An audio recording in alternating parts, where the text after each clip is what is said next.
Photoshop now. We are in Photoshop now. Yeah, and here is our image.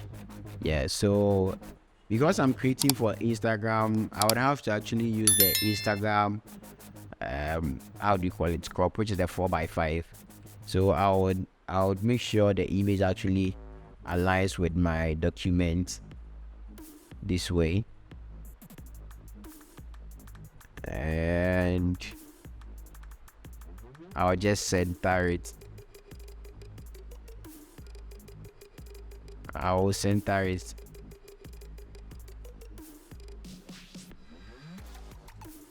I do have portions of the image cut. I already have some of the portions of the image actually cut off because I'm restricting the whole document to the Instagram crop, which is the 4x5. So I'd have to maintain in this way and actually move on with the lessons for today. Okay, so because the dimension of the document I created actually had cut off some of the portions of the image I really liked, I had to load this image back into Photoshop just as it is. And if I would want to keep that Instagram 4x5 crop, I know how to go about it by actually trying to extend some portions of the image. Yeah, so we are here in Photoshop, and I'll walk us through the tools we have here. But before then, let me create a duplicate of the image I have here. So you just press Ctrl J for a duplicate of the image, or another way to get this one done is you just pick the background layer and just move it onto the new layer here, and it will create a background copy for you over here. Either ways it works. Okay, so we have over here the tools, and we have the move tool. When you hover your mouse pointer on the tool, it actually gives you a demo of how the tool works. So we have the move tool, which is shortcut S V to move a selection or a layer. It basically just as is being demonstrated here to be useful. Yeah, so we have the move tool. So the move tool is the most used tool in Photoshop. And we also have, so let's say I would want to, let me hide the background layer, and let's say I want to move this image around. I'll just have to just pick the move tool and just move it around. Yeah, and over here, let me check this in. Over here we have the eye, which is actually to indicate the visibility of your layers. So if I toggle it up this way and I toggle this one up this way, you see we don't have any image in our panel here, in our workspace here. Yeah, so that's how it works. So you can use that one to turn on or off an image or a layer. Okay, so the second tool we have here is the marquee tool, or the rectangular marquee tool. It's actually used to make selection of the shape of a rectangle, just as the name sounds, rectangular marquee tool. So over here I'll pick the marquee tool, and I'll pick the tool, the marquee tool, and over here in there we have some tools hidden behind the marquee tool. You just get to understand how the others will work. So you just draw a rectangle over the image this way. Let's say you want to select this image in a rectangle form, just as we use the tool to actually select. Okay, so we have the rectangular marquee tool selection over here, and if you want to actually get the selection only of this portion of the selected area, you just have to just select it and press Command J or Control J to actually select that portion. Just as the marquee tool just did the selection, before I can actually pick the selected area, I would have to go back to the move tool, which is this one, to actually pick the selection I did. So we have been able to actually cut off the portion I use the marquee tool to select earlier on. So if I toggle the background copy and the background off, you get to see that we have the selection over here. Yeah, so I'll delete this layer 1. I'll delete this layer 1 and move on to the next tool, which is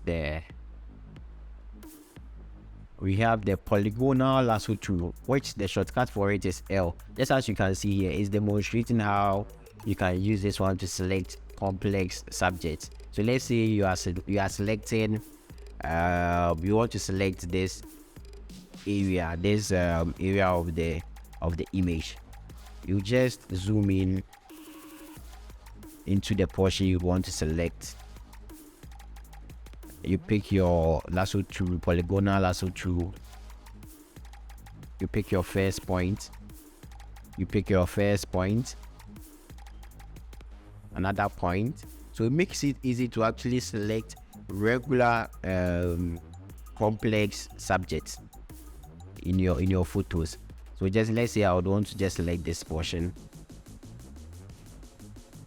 Yeah, exactly. So it will do the selection for you, and whatever you want to actually do with that selection, you just move ahead and then do it. Yeah, so we also have the next tool, which is the we call this the magic wand tool. So just as its name signifies, the magic wand tool. The magic wand tool selects how do you call it, areas based on colors. It actually selects areas based on colors. So let's say I want to select my background. Let me pick the lasso tool, the magic wand tool, sorry. I'll just hit on the background, click on the background. I'll just click on the background and it will do the selection for me. Okay, so it has actually done a rough selection for me. And if I would want to do a perfect selection myself, all I would have to do is to press Q, the letter Q on the keyboard, and it will actually show me the selected areas that the image actually did selected. So as you can see, the place red, indicated red, means it has been selected. It hasn't been selected, sorry. It hasn't been selected. And the place indicated just the normal color of the image means it has been selected, which is the gray part. So in order to actually have a perfect selection or a good selection, what you have to do is to pick your brush tool, which you can do that by just pressing B as the shortcut for the brush tool. Yeah, as the shortcut for the brush tool, and you can just do some adjustments on the brush settings over here. You can increase or decrease the brush hardness over here, the size of the brush over here too. So what I'll do here is I would want to do a perfect selection. I would want to make a perfect selection over here. So you just make sure your opacity and your flow is at 100% each. So when you are over here and your brush color is, the foreground for your brush color is black, it means you are adding selection. Yeah, and if it's on white, it means you are subtracting selection, or you are cleaning from the selected area. So what you'd have to do is to press X. So this is the foreground, the current foreground color is black, and if I paint on my image, it gives me addition of selection. I don't want that, so I would want to switch to the white color as the foreground color for my selection. So when I paint over here, it actually does a good job by including it in the selection. So just as you can see, it's doing a perfect work.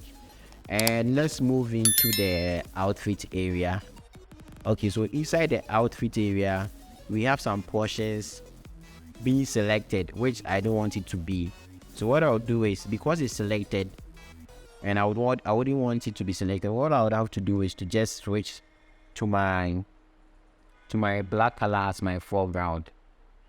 Okay, so all I would have to do is to switch the color, the foreground color, from white to black, so that I can actually exempt that portion from the selection. Okay, so just as I was saying, I would want to have a perfect selection, and because of that, I would have to change the foreground color to white to be able to, to black clean this part to have a perfect selection.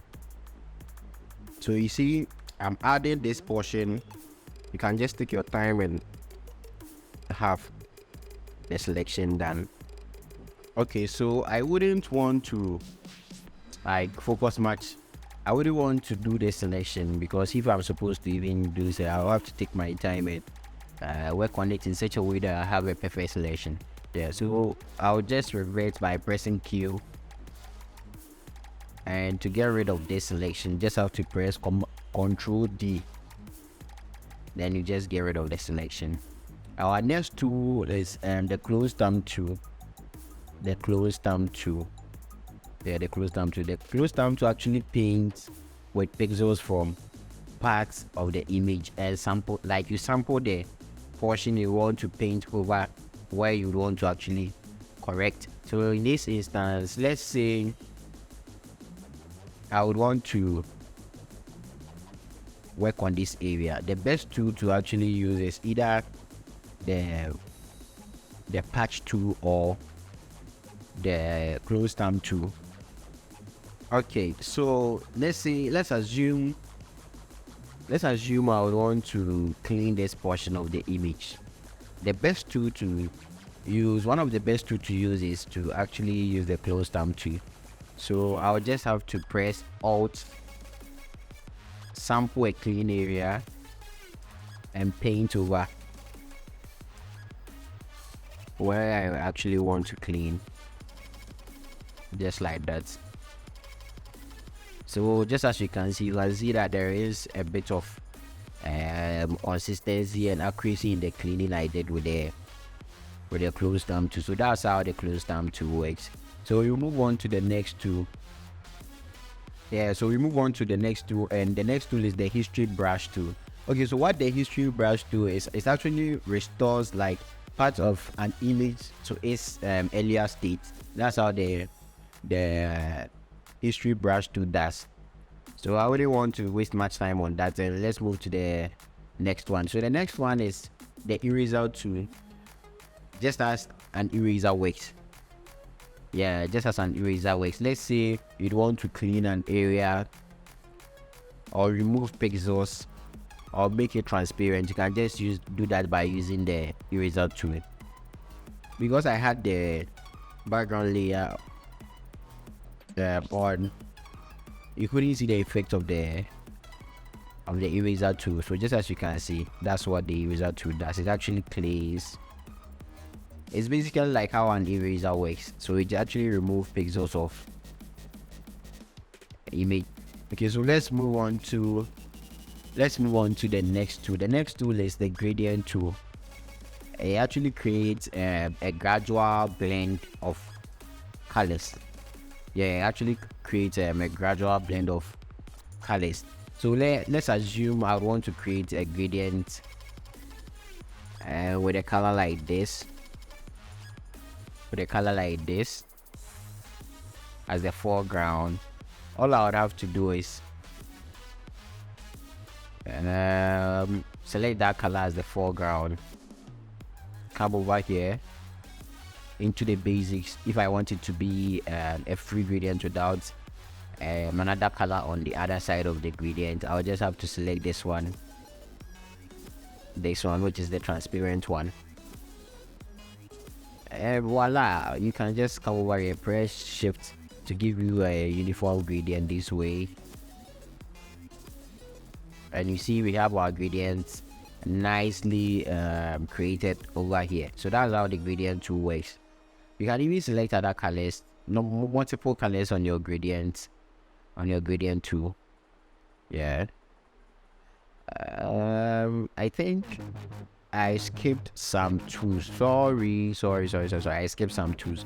Okay, so we have the crop tool here. Let me undo this. We have the crop tool here. So the crop tool, what the crop tool does is it actually helps you crop your images to sizes you actually want to. So let's say I would want to maintain this dimension and crop and actually get my subject in the frame in such a way that it actually communicates what I want to tell the audience. Okay, so that's how the crop tool is basically like just cropping an image even in your phone. Yeah, and we also have the picker tool. Sorry, it's not the picker tool. We also have the eyedropper tool. So the eyedropper tool, what is that? It's actually sample colors. So let's say if you want to pick the actual color of the chairs, you can't just guess that with your eye. You just pick the eyedropper tool, which is shortcut is the eye on the keyboard. Just pick it and just click on the portion you want to actually sample that color, and you can see that we have that kind of blue in the foreground over here. So the next tool we also have is we have the spot healing brush tool. So inside the spot healing brush tool, the shortcut for the spot healing brush tool is J. Inside the spot healing brush tool, we have the healing brush tool, patch to content aware move tool, and the red eye tool. We also have the red eye tool over here. So it's basically for healing. Spot healing brush tool is basically for healing, for actually removing things you don't want to in your image, like blemishes, marks, and all those stuff. So let's zoom in into that image, and with this image you can see. Okay, so let's zoom in into the image and try using the spot healing brush tool. Okay, so we zoom into the image, and just as I said, the spot healing brush tool is actually for cleaning blemishes or marks. So we have pimples on the face of our subject here. So once you just pass your spot healing brush tool on that blemish over there, it gets to actually remove that blemish. So you can see it for yourself that it will do the job by actually removing that blemish and giving a perfect skin over there, just as you see. You can see before and after. So let's do to other portions of the image. Over here, and over here. So looking at the before and after, you can see it has actually done a good job by removing all those blemishes we had in the image. So that's how the spot healing brush to work. So let's move to our next tool. We have the dodge and bend, the native dodge and bend. Now this is a blur tool. Now we have the blur tool, which you just use to add a bit of blur to your image, and we also have the dodge tool.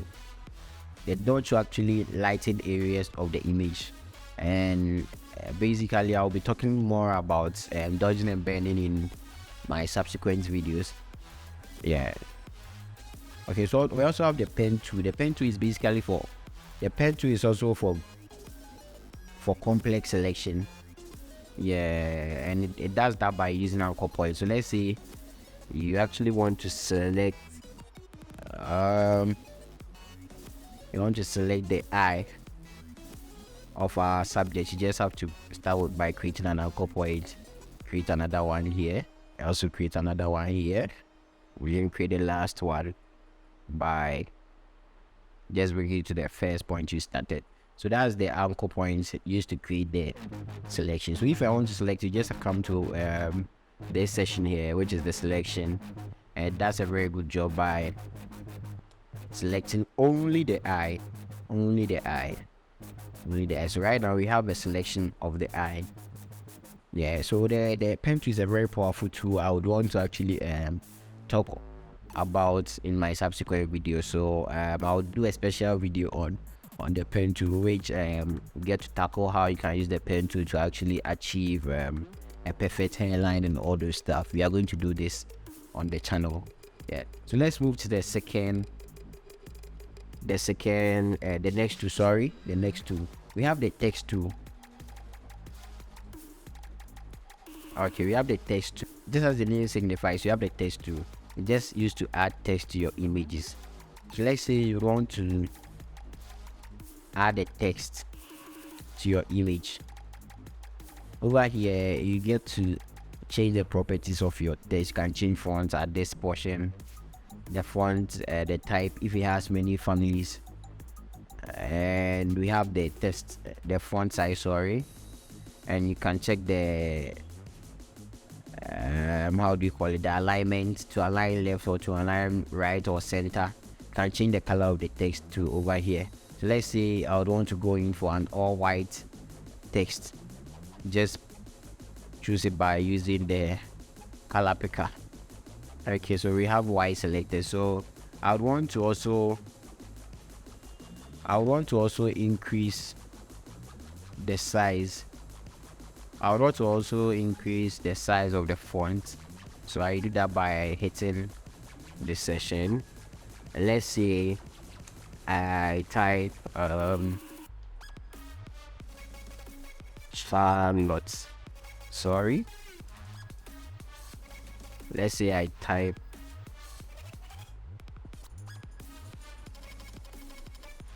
Charlotte, because that's the name of the subject. You just come to the check area and just check there. So I want to actually move this thing, so I'll have to come back to pick my move tool and move it to a portion where I think it will work. So we can just enlarge it, and that's basically what the text tool does. It's actually used to create text. Okay, so that's what basically the text tool is used for. So let me delete the text, and let's move to our next tool. Okay, so we have the patch selection tool. That's our next tool. It's actually used to select a whole path, like a whole shape. That's what the patch selection tool does. And we have the rectangle tool. It's actually used to actually draw rectangles, just as its name says, rectangle. So it's basically used to draw rectangles on an image. Okay, so let's move to the next tool. The next tool is the hand tool. The shortcut for the hand tool is H. The hand tool is basically for panning. Let's say you want to move the image around. That's what the hand tool actually does. Yeah, that's what the hand tool actually does. And the shortcut for the hand tool is H. We also have the magnifier or the zoom tool. So the zoom tool is basically used to actually zoom the image. So once we pick the zoom tool, what we can actually do is, once you tap, it actually zooms in the image. That's how it works. Yeah. Okay, so I'll be talking about blending modes. Yeah, I'll be talking about blending modes and what it does. Okay, so about the blending modes, I will show you how it works basically. And I downloaded this stock from Google. Google gave me this stock. This is what I'm going to use to actually demonstrate how the blending modes work. Let's say you'd want to add this image, this picture to your image. What you do is you come to your blending modes over here. You start from normal, you move through and see which works better with your image. But for me, I think screen and lighting doesn't do bad at all. Let's check overlay and soft light. Nope. So I think I would have to stick with screen. I'll stick with screen. You can just adjust the size of your image by just pulling a side of it. This is just a flare I downloaded from Google. You can also get it, just type in light or lens flares and you get a bunch of them online. So I would also talk about I would also talk about the blending options. With that, I'll use the text tool to actually demonstrate that. So let's go back and pick the text tool, type in something Charlotte. Okay, all right, so we have our text, and I would want to also increase the size of our text. So over here we have the properties tab, which actually shows you the properties of the current selected layer. Yeah, so I have my text. Let's say I've placed it somewhere here. Let me place it here or comment. Okay, so I have my text placed somewhere here. Yeah, and we come to the blending modes. Okay, so we move to the blending option. So with the blending option, you come here, you come to the FX over here, and let's say you come to the FX and you open blending options, and it will open a window for you. Okay, so we have a lot of them. Let's say I would want to add a drop shadow to the text. You just check drop shadow here. So as you can see, we have a shadow behind our text right here. You can adjust the properties of the shadow behind by reducing the opacity, checking the distance. Once you move the distance this way, you can see it's moving away from our text. You can check the spread, you can also check the size. So it depends on what you want to achieve at the end of the day. Yeah, so that's basically how the blending options also work. So basically, I think I've been able to walk you through the Photoshop and how each and every tool functions. Yeah, I would like to use this opportunity to actually plead with you guys for not showing up for some time, because I had a technical hitch somewhere where I couldn't actually stay on course. But as of now, I'm back and I'll be providing you guys more with a bit of content here and there. So support this channel by subscribing, liking, commenting, and also sharing to other people to actually learn a thing or two from my channel. Yeah, I really appreciate. So if you have any comments, any questions, you can leave it down below for me to just attend to you guys. So let's call it a day. Peace.